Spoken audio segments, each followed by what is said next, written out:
Well, hi there, everybody, and welcome to this edition of BEP Talks, BEP, where we share beliefs, experiences, and passions. And those who bring those messages to us, well, they're from all around the world. They're from all industries, all professions, at all stages of their career. But they all come to generously share, to inspire, to motivate, educate, and as I say, sometimes entertain you in the hope that what they believe, what they've experienced, and what their passions are of great value and benefit to you. We never have an exception to having fantastic guests on the BEP Talks podcast. Today's no exception. Today, I am delighted to bring you someone who I literally met virtually couple of weeks ago, no, more than a couple of weeks ago, and actually met again virtually, but had the opportunity to say hello directly. Oh, I don't know, about 30 minutes ago. That's how excited I am to have today's guest. So please help me welcome the virtual events visionary, the fantastic Janelle Anderson. Welcome, Janelle. Hello. Hello, there you are. Thank you. We literally within the last half hour. And Yes. that doesn't matter because that's just how we work here on BEP Talks. The reason, which will become very obvious momentarily, that I'm so excited to have you here is because uh, you speak on an area that is so important in today's world of how we do business, and that is virtual events. You are a visionary. You are a Thank- Just talk to us about virtual events. Yeah.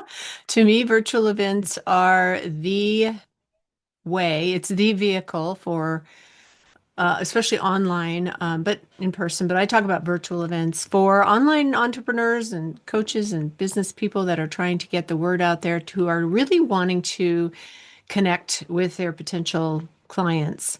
To me, a virtual event is the way to go, live in real time, because what people are craving more than anything is connection, Yes. and they want to be seen and heard, and they want to see and hear you. They want to know what you're all about. They want to feel your energy, and that builds trust. Yes. And people don't do business with people they don't trust. That's So, right. what better way than to bring them into a room with you where you can talk to them and they can talk to you? And to me, that's the essence of a really great virtual event. Of course, there's a lot more to it, but for me, that's the my favorite part of holding an event is meeting the people, hearing their heart. What are they all about? What do they want to do in the world? And then how can I help them?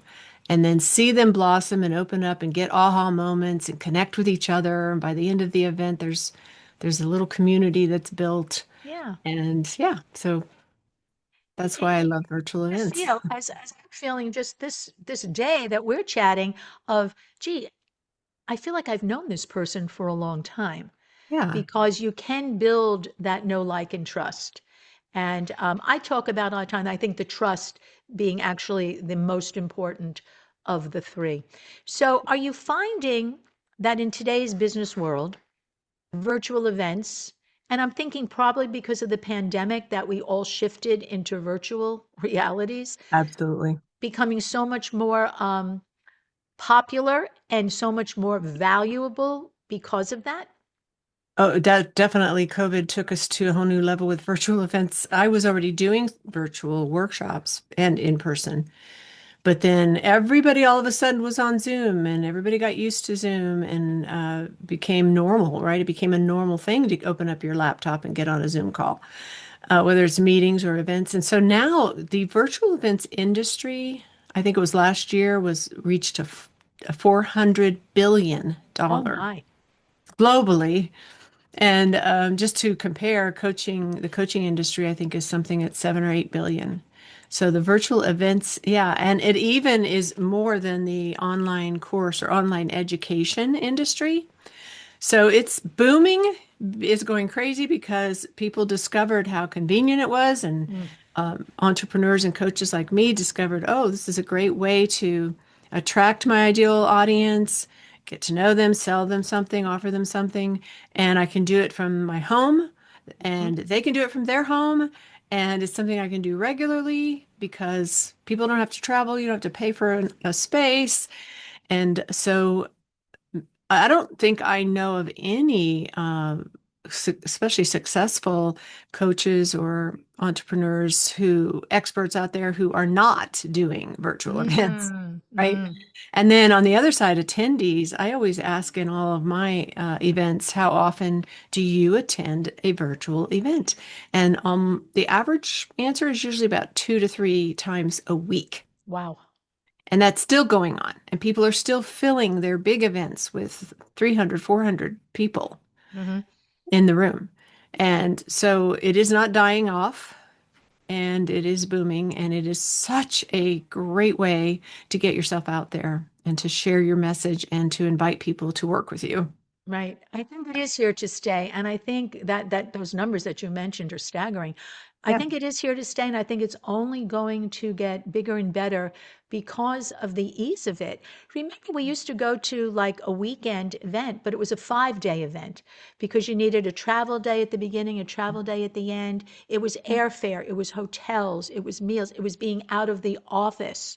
So Yep. I knew something good would come out of the pandemic. I knew Yeah. something good would come Something. out of it, Yeah. something. So one of the things that came out now is the power and the Hmm. possibility of virtual events. So now in your business, which you have so many talents, so many skills, you cover so many topics because the events that you do are for people who cover many different topics. So, Right. who is the person that you most often work with? Who's the entrepreneur who goes to Janelle Anderson? Normally it's coaches who are in the early stages. It's usually maybe they've been in business up to 5 years still. And I call that early stage because many coaches like me I was floundering and kind of limping along for 6 years. I was getting clients, but I was still doing one-on-one clients. I was having a hard Mhm. time getting a group uh, program filled. I was having a hard time getting sustainable income for my business. And I got to that place where I just kind of hit a wall and I didn't know what else to do. And so many coaches are like that. At the very beginning, they just came out of coach training up till maybe 5 years in business that are still looking for the answers. They don't know what is wrong. They don't know how to Mm, fix it because they don't know what's wrong. And usually they don't have a system. They don't know how to sell very well, or they hate mhm, selling. mm, They don't know mhm, how to market mhm. themselves, right? They don't really like to get out there in front of people. And so they're just trying to post on social media or find people to refer to them, Yeah. and it's not enough. And so they're struggling and getting frustrated. And my passion or my mission, I think, is to help coaches become very successful, build a thriving business because coaches transform lives. Yes. Coaching is a powerful modality. It helped me work through past traumas that I had been carrying around for 30 some years. It brought Mm, me so much freedom, brought me through to this place where I call it taking center stage of my own life. That's when everything started happening for me. And so I really can't stand it when I see coaches struggling and even giving up. I mean, the statistic by the ICF, which is the International Coach Federation, Federation. Mhm. they said that 80% of coaches don't make it past year 3. Mm, And if they do, they're not making even 50K. wow. And I now have a system. I have a business model that works really, really well for coaches. And so I want to help as many coaches as I can because the more successful coaches there are, the more transformed lives there will be. Absolutely. And I think for those of us in the coaching world, on one side of it or another, Yeah. realize the benefits that there are to be shared, to improve, to move forward. As you said, you experienced it in your own life. Are there too many coaches out there? No, I know that is a big fear. And the fear is that, oh, there's other coaches that are serving the same audience and even in the same niche. How am I going to get any clients? But the way I look at this is your people are looking for you Mm. because of who you are. And nobody can copy who you are. So Right. you might be serving them in the same niche as somebody else, but you do it in your own way and you bring Right. your own history with that and your own talents and skills and personality and perspective. For example, I used to think that I'm a quiet person. I have a quiet voice. I grew up in a family of eight. Nobody ever heard me for all the noise. But and I used to think that was a weakness, right? But come to find out, it's one of the things that my clients love the most is my calm, easygoing nature. And so those people are looking for me. Mm-hmm. And you might have like, let's say I have two or three coaches next to me who teach the same thing I do and serve the same way I do. And one of them might be very um, loud and boisterous and Mm-hmm. aggressive and, Mm-hmm. energetic. And then here's me. Well, there's going to be people that resonate with them, but Yes. my people will resonate with me. So there really isn't competition. And there's plenty of people for you because you can't coach everyone in the world anyway. And, how many do you need to be successful? You don't need really that many to be successful. So that's really not a concern at all. It's how do you make yourself stand out and your message, make your message clear so that your people can hear you and find you and come because they're looking already. So it's not a matter of you Yeah. going and finding them, it's a matter of you helping them find you. And that's to Mm-hmm. me what marketing Oh, that's a is. great way to look. Yeah. Yeah. That's yes, yes. I want to go to that. Two things that you meant. I asked that question about are there too many coaches, kind of sarcastically, to be honest with you. I knew you would give the perfect answer, and you did, about the uniqueness of the combination of any two people. And Right. that it's the coming together, the meeting of the minds of those two people, where whoever the coach is and whoever the client is match so well that transformation can actually happen. Not Exactly. just a transaction, but true transformation. The Yes. other word that you mentioned, which I love, is system. That there are systems. There are Yes. systems, and you have to plug into the one that's going to work best for you. And the only way to do that, I think, is actually to learn it so that then you can put it to work for yourself. You know, Janelle, this thought just came to me. So many people, and I've spoken to so many women all around the world that have that entrepreneurial spirit about them. And I've heard so many versions of what does that mean. And I have said I've spoken to large groups of people and saying, yeah, I know, I was bitten by it decades ago. I'm from Mhm. that kind of a family. It's a blessing and it's a curse at the Mhm. same time. There's the two sides of it. Mhm. Is entrepreneurship, in your opinion, do some people misunderstand it of what entrepreneurship is? It to the point that they think they have to do it all by themselves, that they don't need to be a coach. We are each our own expert going in, so we don't need anybody. Yeah, I mean that's I think one of the biggest myths, I guess you could say, Yes. for people that are looking at starting their own business, and it can be very scary. And I remember that was one of my thoughts too. I was like, can I do this by myself? My husband and I had run a couple of brick and mortar businesses before I became a coach, but he handled the sales and the marketing, and I was like the office manager and training employees and that kind of stuff. And I worried about that. I wanted to coach, and I knew I could coach. I could be a really good coach, but how could I market and sell myself? And could I do this all on my own? This was all up to me. And it was very scary. Yeah. Yeah. Yeah, And I think that's clearly the you biggest figured it one. out. Two words that you just mentioned there, marketing and selling. They're Yeah. part of the big system of the whole, oh, what I call the big umbrella sales system. Right. Right. Marketing, the key to everything. So, doing virtual events is it's a brilliant marketing strategy, is it not? Yes, it is definitely a marketing. It's a marketing strategy. It's a client attraction strategy. It's a lead generation strategy. It's a visibility strategy, which I guess is really part of marketing, and also a sales strategy, because that is the container where you make your offer an invitation for people to step into your program.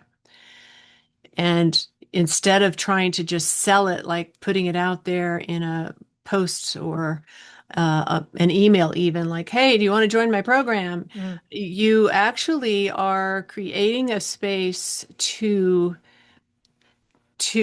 make the invitation in the right way. Like there's a lot of psychology and there's a lot of science and Oh, art yes. behind the selling process. And to me, it's a relationship process. You're Yes. building a relationship with that person, and they need to see, first of all, is this going to work for me? And can I do this? And is this the right person? And you're building that throughout your event so that by the time you actually open the door and say, here's how you can join us, Hmm. your right people are already like, oh my gosh, yes, I need this, right? They're So, there. Yeah. yeah. So the thought of having an event, I think it could overwhelm people. Mm. It's like taking 2 years to plan a wedding. It's a 5-hour dinner party in fancy clothes, and I don't mean to, be too sarcastic about it, but how difficult is it? And let me phrase it this way. How efficient can you make it for someone who is looking for the attraction, who's looking to get their name out there, their voice out there, their product, their service out there? How easy can you make it for them to produce a virtual event? So my first event that I recommend is what I call a client enrollment workshop. It's about Okay. 6 and maybe 90 minutes. Uh, and it's, I have a framework, 7-step framework. I call it the client's framework. It's an acronym. And so I teach the whole system. And if you do every one of those steps, then you're going to have your workshop ready to go. And then, yes, you need to learn how, and you'll get better at it. The first workshop you do may or may not be great, but then you keep doing it and you tweak it and you make it better and you learn from every one that you do. And I always tell my clients, like, until you start doing the workshops, you're not going to learn everything you need to learn. It's never going to be Mm, perfect. mm, You need mm, to get out there and start doing it. mhm. I started doing workshops right off the bat as a new coach 11 years ago at the local library because I thought, what better way for me to find clients than to actually create some place for them to come and find me? And so have a workshop. You have a group of people that you're talking to instead of just one-on-one. So I went to the local library, said, could I have a workshop here for women? And the head librarian was like, yeah, and we'll even promote it for you. We'll put it on our calendar and our newsletter and put out flyers. And I'm like, okay. And so that first workshop, I think I had 15 women show up. And all I did was just teach some content. Now, I do have a teaching background, so it's really easy for me to put together content and to engage with people and teach them something. What I didn't know then was how to make the offer and how to make the content flow to the offer. And so I would get one-on-one clients, but over time I just kept running into the issue of not enough conversions and Right. not making the offer be in sync with what they needed, all the things you need to know about your offer. And so finally, over time, I learned how to do that. But it doesn't have to be complicated. It doesn't have to be super techy. It doesn't have to be overwhelming. It's just uh, the main thing is making sure you've got your what are you going to offer, and then how do you lead people to that with your content. And that's the secret. And not overwhelming them with too much Right. content. Right. Yeah. Right. And then do So it it's, and do it and do it and do it until you get really good at it. and I imagine that every time you do it, it's probably a little bit different, even though the main content may be the Yeah. same. Why? Yeah. Because we who do these things learn from every experience. That's why beliefs, experiences, I think the experiences are so important because people will tell you what they want. They will Yeah. tell you what they need. And we can take that information and then move forward with it and hope that Exactly. others benefit from it. Yep. Um, I have to tell you also, having heard you speak on a summit, you have such a calming presence. It's not like Mm. throw an event and you have to do this and you have to do that. And it's like, oh my gosh, like I can't do that. I don't want to do that. Right. The good news is I'm telling everybody you don't need to do that. Right. You need to connect with the virtual events visionary. Her name is Janelle Anderson. I am introducing her to all of you here and now. I urge you to take advantage of this invitation. You don't even have to send me a thank you. Don't send me an RSVP. Send it to Janelle and get on Janelle's calendar and look below, because below this podcast, you will see the information on how to get in touch with Janelle and how to learn from her. And you heard she has so many years. You said 11 years that you've been doing this, Mhm. um, and getting better and better at it all the time. That I can vouch for, because I have seen some of your events. They are brilliant. Oh, They thank are you. brilliant. And they're so, they made me feel, oh, I can do this. I Yeah, can do this. It's not, it's not so hard. right, And I'm not doing it alone. I have the right. expert. I have the Yes, expert guiding me every step of the way.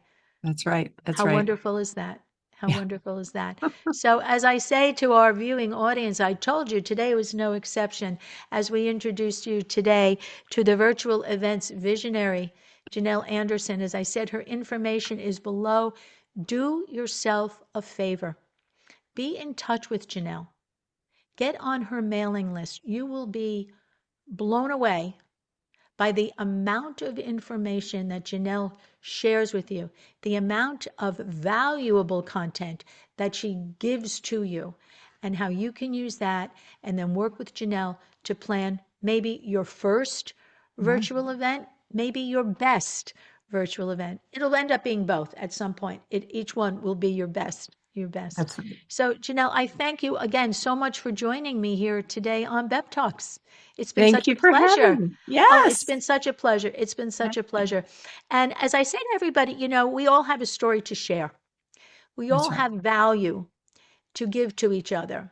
Your beliefs, your experiences, your passions. We want to hear your stories. Go to beptalks.com and find out how to be a guest on BEP Talks. And know that what you do believe, have experienced, and have that passion for needs to be shared. As Janelle herself said, there are people waiting. They're looking for you. They're looking for you, and I'm happy to introduce you to them. So, as we always say on BEP Talks, may the best always be yet to come. So, until we talk again, bye for now.